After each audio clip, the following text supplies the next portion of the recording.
Welcome back to the show. Let's go back for a moment to the year 1995. In government, Bill Clinton was, of course, president and lifted a then 23-year ban on Alaskan oil exports. And the FDA licensed for use the first chickenpox vaccine. In the world of sports, the San Francisco 49ers, Atlanta Braves, and New Jersey Devils were champions of their respective leagues. And Michael Jordan ended his 17-month retirement to return to the NBA. Most of the country watched ER on TV, and Tom Hanks made popular the phrase, "Houston, we have a problem," on the movie Apollo 13, and Microsoft launched Windows 95. Lastly, believe it or not, I was the county planning director of Clearfield County, Pennsylvania, and my family and I called Clearfield Borough home. Here in Monroeville, 1995, is when a man by the name of Jack Sedlak had what he started officially named in his honor. That, of course, is because it is our annual municipal-wide cleanup day, which this year marks its 30th anniversary. Here are video highlights from the event. Look, I got her face is dirty.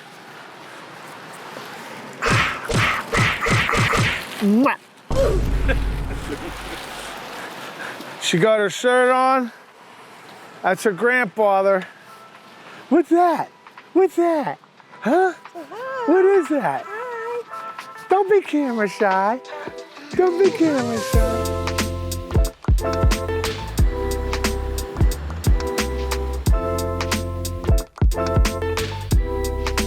This is the 30th annual Jack Sedlak Memorial Cleanup Day. My dad came up with the idea when he was a council person in Monroeville. He might have been on a Parks Board council person. And I was out there the first day with him, 6 hours cleaning up in the rain and cold.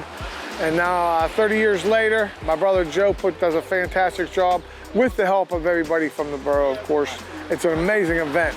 Over 400 volunteers and starting to rain really good here. Some water, gloves.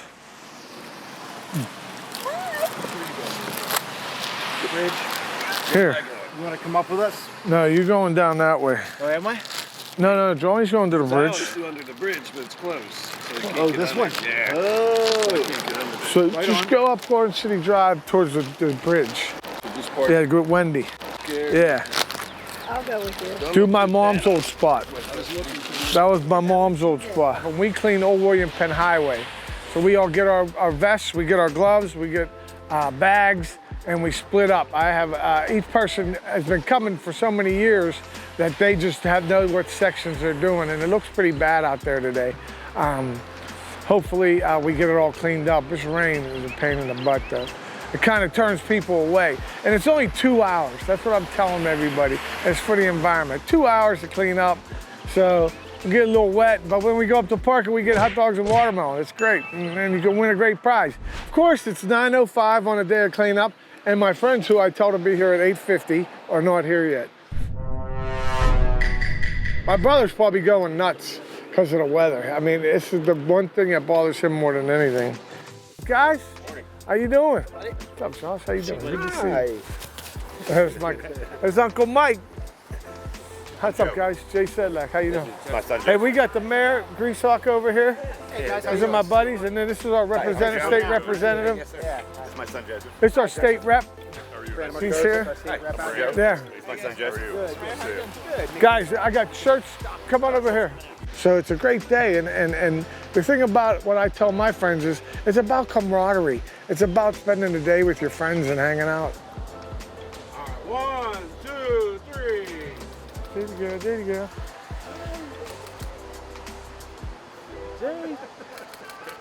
I think we got a good one. All right, cool. Awesome. We're here along Old William Penn, right before Garden City Drive. We're just walking along the sides of the roads, trying to stay safe, picking up the garbage as we see it. There's an unbelievable amount of garbage, and we're just walking through, trying to pick up what we can. Once we're done, fill up the bag, set it on the side of the road. When we're out of garbage, throughout the day we come along, they'll pick up all the bags for us. We usually have the same areas that we pick up each year. So we kind of know what we're looking for along this area. Just pick up anything, any of the larger items we just drag to the side of the road. my mom passed away in June. So Did she? yeah, so Aw. my daughter bought. Well, I bought my mom's house. And my daughter lives there, which is right next to Sedlacs, where Jay grew up. Oh. And you've been doing this for a long time. Not real long. Probably only about 10 years now. It's been going on for 30 years, so This is people like have been my doing it. 5th year, 4th or 5th. People have been year. doing it for, Ever. yeah, 30 years. Amazing. 30 years is a long time, and for the family to continue this every year, I know it's hard work for Joe and for Jay, but I feel like actually the support that the people show and come out for, it's definitely worth it. We're from Monroeville, and we should be proud of what they do. I think it does great for the community. It brings it together. I always see people I know here, and I think if you have a nice looking community, it'll thrive. It means a lot to me because growing up in Garden City, and then I bought a house in Garden City, so I've lived here all my life. So I've seen a lot of changes in the area in Monroeville. So to see the support that everybody comes out and helps out, because unfortunately it is needed. There is a lot of garbage out there, and it just does bring the community together. It makes them stronger. You get to see people you haven't seen in a long time when you come back to the picnic, and it's just nice to see everybody out there helping. We just got done cleaning up along here along Old William Penn Highway. We got a lot of garbage. We got like 9 tires. Joseph, my buddy's kid, went back in the woods. He's the MVP today. 13 years old, climbing back in the woods, pulling tires out of the woods. We're on our way up to the park. We're gonna go up there and have some hot dogs and watermelon and see who's gonna win the TV from Amazon. Have a good day.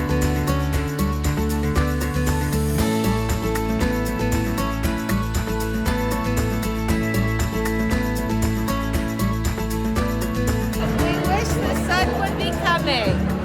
Hi, say hello. Let me cut this. So along with volunteers, what we do every year is we have Public Works and the Refuse Department go out and pick up all the bags that we put out. So anybody that picks up bags or tires or TVs, you just leave them on the side of the road, and then Public Works and Refuse will come out and pick them up.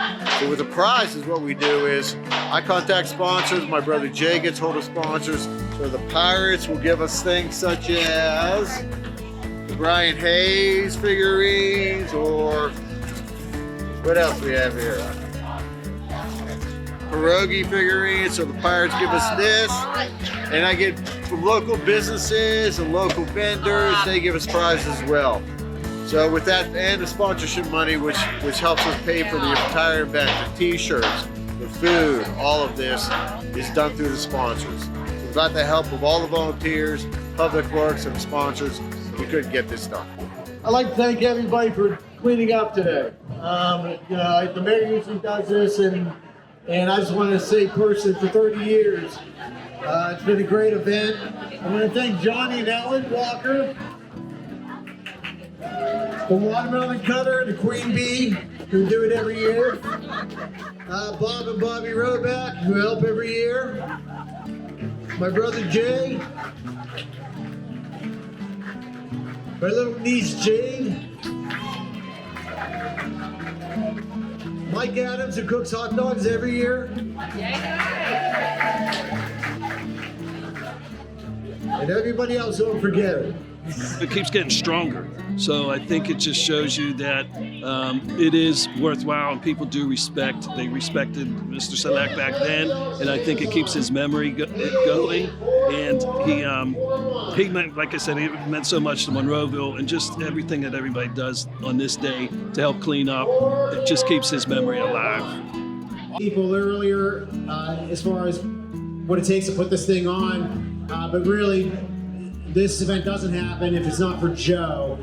Joe's been doing this in his dad's honor for many, many years. Give him a round of applause, please. I want to say, get this off my chest. I've been thinking about it while I was driving up here. The reason this day means so much to me is because I get to spend time with my friends for a day that's a tribute to my father. And my friends who I grew up with knew my father and knew what he was about. And I have friends now that come to help clean up. They've been cleaning up for 10 years, and they didn't even know my father. But they know what it means to me and my brother and my family for this day, for our father, because he loved this community so much. He loved Monroeville so much. And it just makes you feel good to see all these people out here to help clean up. I just drove through Garden City, and there had to be 100 people at the Garden City Fire Hall with all the cleanup day shirts on and everything, and it brought tears to my eyes when I saw it. I mean, all those people turned out today for this cleanup day, and I don't know how many communities have a day like this, and it's just so good for Monroeville, and it's so good to see this, and it makes me feel so good. Thank you, thank you, thank you. Such a fantastic event our annual cleanup day is, and very inspiring to see all the people and all the different groups that participate each year. Back to Jack Sedlak for a moment. I didn't have the opportunity to meet him, but see lots of him and working alongside his son, Joe, who's our Director of Human Resources here and has been serving the municipality since 1988. Joe describes his father, Jack, as having poured his heart into Monroeville during his life, something the Sedlak family has continued to carry on. What a wonderful legacy and lasting imprint on Monroeville.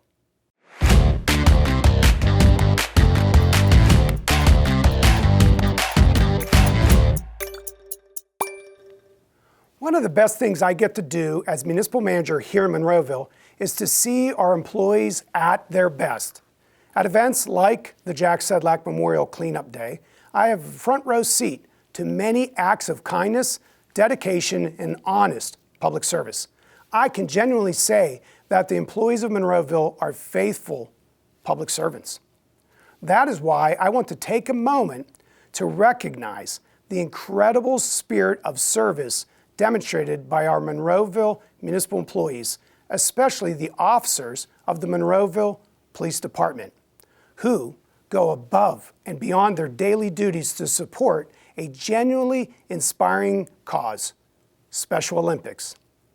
The mission of Special Olympics is to provide year-round sports training and competition in a variety of Olympic-type sports for children and adults with intellectual disabilities, giving them continuing opportunities to develop physical fitness, demonstrate courage, experience joy, and participate in a sharing of gifts, skills, and friendship with their families, other Special Olympic athletes, and the community.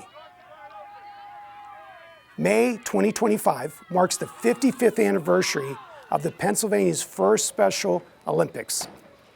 The Special Olympics movement began simply as the idea of an extraordinary woman with a vision. Eunice Kennedy Shriver believed that people with intellectual disabilities were more capable in sports and physical activities than many experts thought. And so, the world's largest amateur sports organization began in 1962 as a day camp in the backyard of Eunice and Sergeant Shriver, with the first international games taking place in 1968. Today, the movement thrives in more than 172 countries worldwide. In 1969, 187 Pennsylvania athletes traveled to Maryland to participate in the Special Olympics Mid-Atlantic Invitational. It was not until months later, however, that these athletes would have a state program to call their own. In May 1970, the first ever Special Olympics Pennsylvania SOPA competition was held when 135 brave athletes participated in a small track and field competition at Westchester University. As featured on this show, Monroeville at Your Service, Monroeville TV, and our YouTube page, our officers led by example each year through their involvement in the law enforcement torch run and the annual Polar Plunge. These aren't just fun events, they are powerful acts of solidarity and inclusion. The Law Enforcement Torch Run is a statewide movement that unites officers and correctional staff in raising funds and awareness for athletes with intellectual disabilities. Beginning at PNC Park, the run goes through the heart of Monroeville along U.S. Business Route 22 and over a few days makes its way to Beaver Stadium. Our officers do it all with heart, from collecting corporate donations and sponsorships, organizing unique fundraising, to run miles with the Flame of Hope. Of course, there's the Polar Plunge, where our officers and staff dive into freezing waters, not for the thrill, but to stand shoulder to shoulder with Special Olympics athletes. It's an excellent way for our employees to come alongside these gifted athletes and show their support to the Special Olympics movement. This commitment to community service reflects the very best of public service on and off duty. It reminds us that public servants are not just employees, they're role models, champions of the community, and everyday heroes. To our Monroeville employees and police officers, thank you for presenting Monroeville with compassion, courage, and character. Your efforts make a real difference, and we proudly stand with you. Thank you for letting me get a front row seat to all you do. As always, we want to remind you that brand new editions of Monroeville at your service are released each and every month. We'll feature an in-studio guest, highlights from community events, and more. Find our show on TV channels 21 on Comcast or 45 on Verizon and on YouTube by searching Monroeville TV. That's all for the May edition of Monroeville at your service, or May's Nays for a little play on words. A special thanks to our assistant manager, MK Lang, for joining me. Hopefully you all got to know her a little better, and thanks to you for watching. I'm Alex Graziani, and remember, my philosophy for us here in Monroeville is we're always at your service. We'll see you next time.